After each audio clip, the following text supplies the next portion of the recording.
Bonjour et bienvenue sur cette vidéo de présentation où je vais vous expliquer comment installer un service caché sur le réseau Tor. Alors j'ai déjà fait une vidéo sur le sujet il y a pas mal de temps, mais cette vidéo entre autres montrait comment installer un service caché en utilisant le serveur web Apache. Et en plus, à cette époque-là, eh bien, on était encore sur la version 2 du système de Tor Service, donc du projet Tor. Aujourd'hui, donc, je vais vous montrer comment faire la même chose, mais avec le serveur web Nginx, le moteur de serveur Nginx. Et ce Tor Service va donc être sur la version 3, puisque désormais, c'est la version 3 qui est opérationnelle maintenant sur le réseau Tor. Donc la différence, c'est qu'il y a plus de sécurité et également les adresses sont plus longues puisqu'elles font maintenant 56 caractères. Donc ici, j'ai une installation toute fraîche d'un Debian version 10, qui s'appelle également Buster, et sur lequel nous allons donc installer ce Tor Service. Alors vous pouvez également faire ça sur une autre distribution de Linux. Vous n'êtes pas bien sûr obligé d'utiliser Debian. Vous pouvez par exemple utiliser un Ubuntu, ce qui est d'ailleurs très proche de Debian, puisque Ubuntu est basé sur Debian. Donc nous allons commencer par installer Tor. On va ouvrir notre terminal. Je vais zoomer un petit peu pour que vous puissiez bien voir les commandes que je vais taper. On va tout d'abord passer avec l'utilisateur root parce que nous avons besoin des privilèges administrateurs pour pouvoir modifier et installer ce dont nous avons besoin. Et je vais utiliser l'éditeur Nano pour modifier la liste des dépôts et ajouter les dépôts qui permettent d'installer donc les paquets pour installer Tor. Donc, si vous avez déjà vu certaines de mes vidéos, vous connaissez déjà la procédure.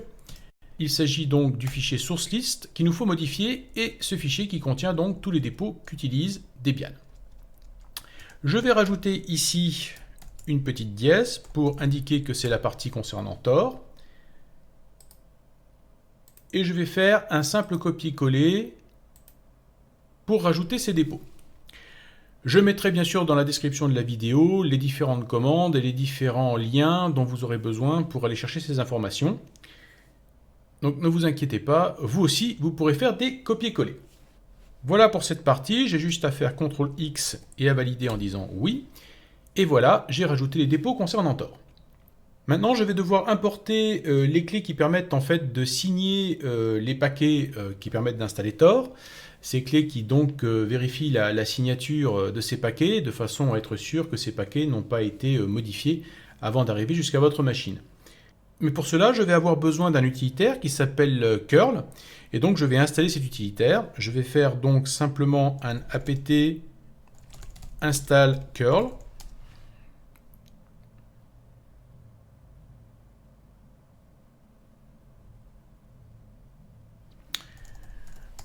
Voilà, et donc maintenant, je vais pouvoir utiliser curl pour importer la clé GPG. Donc je fais simplement un copier-coller, et ensuite je vais bien sûr l'ajouter à mes clés avec cette deuxième commande. Voilà, normalement vous devez avoir ici OK, ce qui montre que tout s'est bien passé et que vous avez donc tout ce qu'il faut pour pouvoir installer Tor. Donc maintenant, je n'ai plus qu'à mettre à jour mes dépôts pour être sûr que les dépôts que j'ai rajoutés donc dans le fichier source list soient à jour. Donc je fais juste un apt update.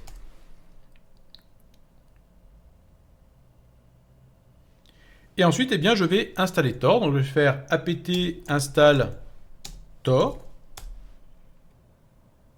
Et je vais également installer le keyring des clés de Tor. Et donc c'est deb torproject.org keyring.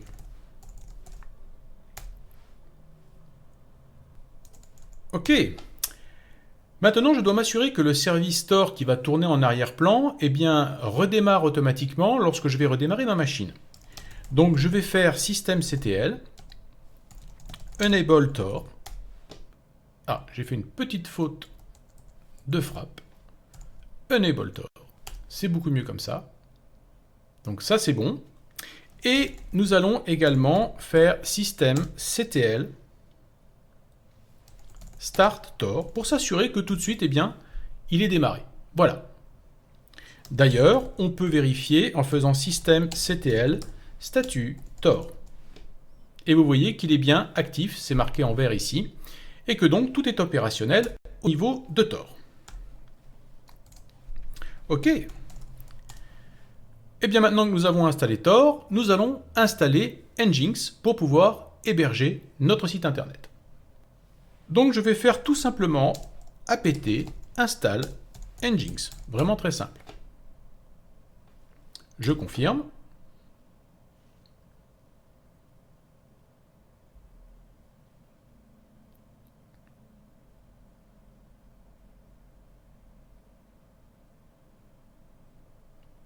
Et tout comme je l'ai fait pour Tor, je vais m'assurer que le service va bien redémarrer avec mon système. Donc je fais systemctl enable Nginx et systemctl start Nginx pour m'assurer que le service est bien démarré tout de suite. Et là encore, on peut vérifier que tout s'est bien passé en faisant systemctl statut Nginx. Et vous voyez qu'il est bien, lui aussi, prêt à fonctionner. Il est actif. Et bien maintenant que nous avons Tor d'installer et Nginx, il ne nous reste plus qu'à paramétrer tout ça pour que ça fonctionne. La première chose que nous allons paramétrer, c'est le pare-feu. Le pare-feu qui, vous le savez, permet d'ouvrir ou de fermer des ports de façon à ce que, depuis Internet, des connexions puissent se faire sur cette machine. Alors, sur Debian Buster, je pourrais utiliser le nouveau nftables qui permet donc d'ouvrir ou de fermer des ports. Mais très honnêtement, c'est un petit peu indigeste pour la majorité des gens. Et en plus de cela, c'est différent de ce qu'il y a sur Ubuntu. Donc si vous vous installez sur Ubuntu, je vais plutôt installer le pare-feu qui est habituellement utilisé sur Ubuntu, de façon à ce que tout le monde soit en fait avec quelque chose de simple à utiliser et qui soit à la fois pareil sur Debian et sur Ubuntu. Donc je vais faire apt install ufw.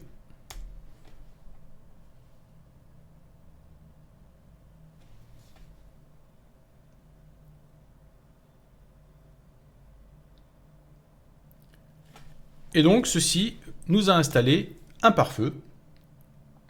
Et si je fais donc ufw statut,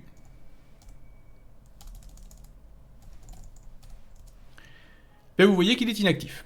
Donc pour le moment, il n'est pas opérationnel, il ne bloque rien. Et c'est là où je vais devoir commencer à le paramétrer pour qu'il commence par tout bloquer. Puisque lorsque l'on fait de la sécurité, la première chose qu'on fait, c'est on ferme toutes les portes. Et ensuite, on ne va ouvrir que celles qui nous intéressent. Alors, je fais ufw défaut deny incoming. Donc là, ce que je lui dis en fait, c'est que par défaut, il n'accepte aucune connexion venant de l'extérieur. Donc là, j'ai fermé toutes les portes. Et maintenant, je vais ouvrir uniquement la porte dont j'ai besoin, donc le port dont j'ai besoin. Je vais faire ufw hello 9050 qui est en fait le port utilisé par Tor.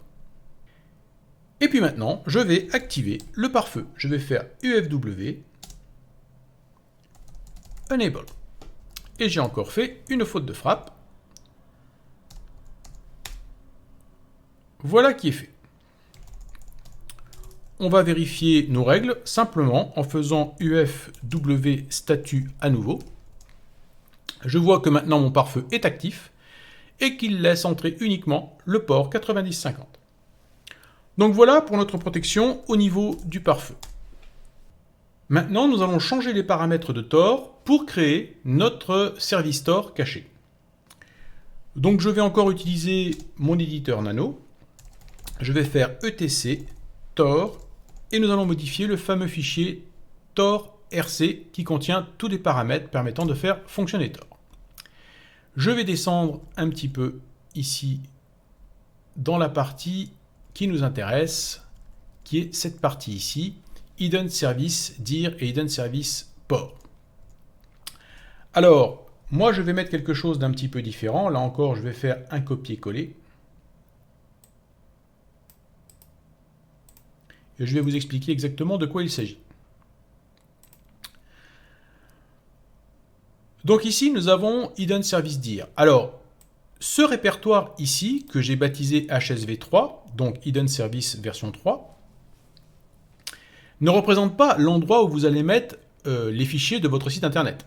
Ça représente le dossier qui va contenir les fichiers permettant de faire fonctionner le Service Store et entre autres votre nom de domaine ainsi que les clés de chiffrement, etc. Donc tout va se trouver dans ce dossier-là. Donc c'est un dossier qui est dans varlib Tor et après vous pouvez mettre le nom que vous voulez après Tor, hein, vous pouvez mettre ce qui vous plaît. Moi j'ai mis HSV3 mais vous avez bien sûr le droit de mettre ce que vous voulez. Ensuite je précise la version du Tor Service 3. Alors par défaut normalement ça devrait être 3. Donc je n'ai pas forcément besoin de mettre cette ligne, mais je la mets pour quand même bien préciser que je veux bien la version 3 au cas où. Mais de toute façon, la version 2 n'est plus par défaut utilisée. Normalement, c'est la version 3 maintenant par défaut. Donc normalement, vous ne devriez pas avoir à mettre cette ligne ici. Ensuite, je vais indiquer quel est le port qui doit être écouté. Le port Internet habituel, c'est le port 80.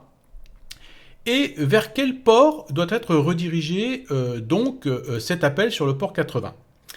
Et moi, j'ai décidé donc de mettre sur l'adresse IP 127.0.0.1, qui est en fait la représentation d'adresse IP de votre ordinateur local, donc de cette machine-là, mais locale.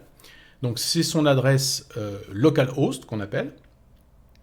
Et puis j'ai décidé d'utiliser le port 84. Alors vous n'êtes pas obligé d'utiliser le port 84, vous pourriez très bien utiliser le port 80-80 par exemple, ou 80-81, ou même 80-86, enfin ce que vous voulez. Bien sûr, en faisant attention de ne pas utiliser un port qui est déjà utilisé par d'autres services. Par exemple, je devrais éviter de mettre le port 22. Le port 22 qui est généralement utilisé pour des connexions SSH. Donc faites attention aussi quand même de ne pas utiliser un port qui est déjà réservé pour d'autres types de services. Donc j'ai décidé d'utiliser le port 84 pour mon site internet qui sera hébergé par Nginx. Donc une fois cette modification faite, eh bien j'ai juste à faire CTRL-X, oui, je valide, et voilà. Tor est configuré, je n'ai besoin de ne rien faire d'autre. Par contre, le service Tor est déjà en train de tourner, donc je vais devoir le relancer pour qu'il prenne en considération les modifications que je viens de faire. Donc ce que je fais, c'est simplement un service Tor Reload. Donc en faisant ce service Tor Reload, eh bien Tor a créé un nouveau nom de domaine pour moi, et pour savoir quel est le nom de domaine qu'il m'a attribué, eh bien je vais devoir faire cat var lib tor, souvenez-vous ce dossier HV3 que j'ai mis, et hostname.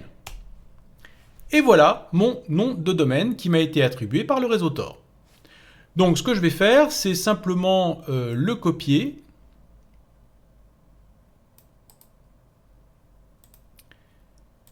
et je vais par exemple le mettre dans l'éditeur Gedit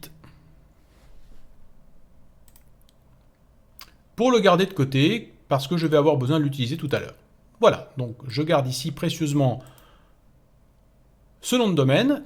On va nettoyer tout ça. Et bien maintenant que nous avons configuré Tor et que nous avons notre nom de domaine, il ne nous reste plus qu'à configurer Nginx et commencer à préparer notre site internet.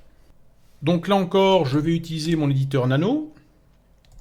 Je vais faire etc Nginx conf. Et je vais aller dans la partie qui commence par HTTP avec une accolade. Tout d'abord, je vais enlever ici la dièse et je vais avoir Server Tokens Off. Et je veux également modifier la taille ici et mettre 125 de façon à ce que mon serveur accepte des adresses un peu longues. Voilà, c'est tout ce que j'ai à faire dans ce fichier ici. Je vais sauvegarder, CTRL-X, je dis oui. Et voilà pour ce fichier qui a été modifié. Donc ça, c'est la configuration globale de Nginx. Maintenant, il faut que je configure spécifiquement mon site internet. La première chose que je vais faire, c'est enlever le lien du site internet par défaut qui est installé par Nginx. Donc je fais unlink etc Nginx site enables défaut. Ça, j'enlève le lien symlink qu'il y a donc pour ce site internet par défaut. Maintenant, ce que je vais faire, c'est configurer un premier serveur virtuel dans Nginx qui va me servir en fait de trou noir, qui va capturer en fait toutes les demandes qui seraient un petit peu inhabituelles, comme par exemple des erreurs ou des choses comme ça qui seraient provoquées par l'utilisateur. Je vais en fait rediriger tout ça dans un trou noir qui va aspirer tout ce qui est autre chose qu'une simple visite sur le site. Donc je vais faire un fichier dans etc nginx sites available et je vais l'appeler défaut puisque ça va être en fait le serveur par défaut. Et tout ce qui tentera d'aller ailleurs que sur mon site tombera sur ce serveur par défaut qui sera en fait un trou noir où l'utilisateur se perdra s'il essaye de dévier du chemin que je lui aurais indiqué. Je vais faire un simple copier-coller de la configuration et je vais vous expliquer un petit peu ce qu'il y a dedans. Donc ici, ça commence par serveur et une accolade. Et à l'intérieur, nous avons donc le port sur lequel va écouter ce serveur virtuel. Donc c'est le port 84, le port qu'on a mis donc dans notre fichier de configuration Tor. Et nous indiquons que c'est le serveur par défaut. Ici, on indique que c'est tous les noms de domaine et qu'il ne doit pas donc enregistrer de journal de connexion pour ce serveur virtuel. Donc access log off. Et qu'enfin, il retourne à chaque fois l'erreur 444 si jamais l'utilisateur essaye d'accéder au serveur autrement que par la voie que j'aurais indiquée sur mon serveur virtuel que je vais modifier tout à l'heure. Voilà, donc c'est relativement simple. J'enregistre ce fichier. Et ce que je vais faire maintenant, eh bien tout à l'heure j'ai fait un unlink pour enlever le symlink. Et bien maintenant, je vais faire la même chose dans l'autre sens, c'est-à-dire que là, je vais créer un lien. Voilà qui est fait. Bien maintenant, je vais créer le serveur virtuel qui va effectivement rediriger sur mon véritable site internet. Et je vais donc faire nano etc nginx sites available, comme j'ai fait tout à l'heure. Et là, eh bien, vous pouvez donner le nom que vous voulez, bien sûr, à votre site. Moi, je vais l'appeler tout simplement Oignon, mais bien sûr, vous pouvez lui donner le nom que vous voulez, à partir du moment où, bien sûr, vous respectez ce nom partout ailleurs. Et là, je vais faire un copier-coller de la configuration, et je vais vous expliquer également ce qu'il y a dedans. Alors, comme dans la configuration de notre black hole tout à l'heure, ça commence par serveur et une accolade. Et ensuite, eh bien, je dis qu'encore ici, le port, mais également l'adresse IP qui doit être écoutée. Donc 127.0.0.1, qui est donc l'adresse de cette machine locale, ainsi que le port 84. Alors ici, c'est le nom de domaine que l'on a eu tout à l'heure qui a été généré. Alors il se trouve que ce n'est pas celui-ci, c'est un nom de domaine que j'avais précédemment généré, donc je vais l'enlever. Et je vais reprendre celui qui, souvenez-vous, je l'avais mis ici dans le Gedit pour le garder pour plus tard. Et bien voilà, c'est le moment où je vais l'utiliser. Et je vais le coller ici. Voilà, ne pas oublier surtout le petit point virgule à la fin de la ligne, sinon vous aurez une erreur. Donc j'indique précisément l'adresse IP, le port qui doit être écouté et le nom de domaine qui est accepté. Là encore, je dis que je ne veux pas de journal de connexion.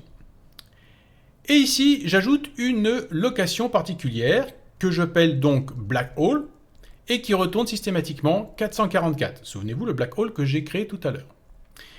Et j'indique ici en bas dans location que l'emplacement de mon site, et ça c'est important, se trouve dans var www.html. Donc ça c'est le dossier dans lequel vont se trouver les fichiers qui vont faire fonctionner votre site. Alors ça peut être les fichiers par exemple d'un site WordPress, d'un blog, d'un forum, d'une boutique, de ce que vous voulez. Mais moi je vais mettre mes fichiers à cet emplacement-là. Maintenant vous pouvez mettre vos fichiers où vous voulez. Si vous voulez mettre un autre dossier que HTML, vous pouvez mettre par exemple un dossier oignon ou un dossier ma boutique ou le dossier que vous voulez. Mais je vous conseille de toujours mettre ce dossier dans var www parce que c'est là où il y a les autorisations d'accès de Nginx et que Nginx va pouvoir accéder aux fichiers qui se trouvent dans ce dossier-là qui est spécifique pour les fichiers de site internet.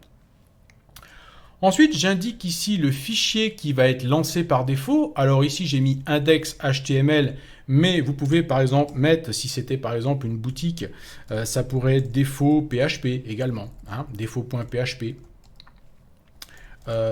Donc vous pouvez mettre ici le premier fichier qui devra démarrer sur votre site lorsque la personne visitera votre site. Généralement, voilà, c'est index ou défaut, ce genre de fichier-là. Voilà, moi je vais mettre index.html parce que vous allez voir qu'on va créer un petit fichier simple pour pouvoir tester notre site. Et enfin, je lui indique que tout ce qui est page d'erreur, erreur 403, 404, 500, 502, 503, 504, eh bien, devront être absorbés dans le trou noir que j'ai créé. Et donc, tout ça n'apparaîtra pas vers l'utilisateur final, de façon à ce que lorsque ces erreurs sont produites, eh bien, elles ne donnent pas d'informations concernant votre site et que tout ça soit perdu dans ce trou noir. Donc, je vais ici enregistrer mon fichier de configuration. Et là encore, eh bien, je vais refaire un lien Symlink pour qu'il soit disponible sur Nginx. Ok, on va effacer le terminal. Alors maintenant, on va aller regarder un petit peu ce qu'il y a dans ce fameux dossier www.html.